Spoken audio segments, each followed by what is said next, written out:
টানা বৃষ্টির পর হিম ছাড়তে শুরু করেছে মা মাছ। চট্টগ্রামের হাটহাজারী, ফটিকছড়ি ও রাউজানের প্রায় ৯৮ কিলোমিটার এলাকা জুড়ে বইছে হালদা নদী। প্রতি বছর চৈত্র থেকে আষাঢ় মাসে পূর্ণিমা অমাবস্যার তিথির সময় বৃষ্টিতে নদীতে পাহাড়ি ঢল নামলে ডিম ছাড়ে মা মাছ।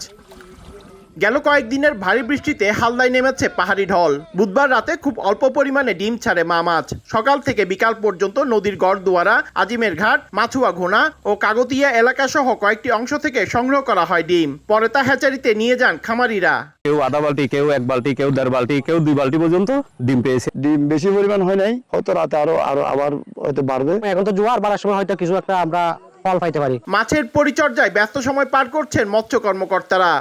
প্রতিবেশ সবকিছুই আসলে অনুকূলে থাকতে হবে ডিম ছাড়ার জন্য। কিছু স্বল্প পরিসরে স্মল স্কেলে মাছ ডিম দিয়েছে এবং আমাদের যারা ডিম সংগ্রহ করে আছেন তারা ইতিমধ্যে কিছু ডিম সংগ্রহ করে আমাদের যে হ্যাচারি সমূহ আছে হ্যাচারিতে নিয়ে যাচ্ছেন। আগে থেকে সংগ্রহ করা ডিম থেকে পোনা তৈরির জন্য সরকারি ও বেসরকারি হ্যাচারি প্রস্তুত করা হয়েছে।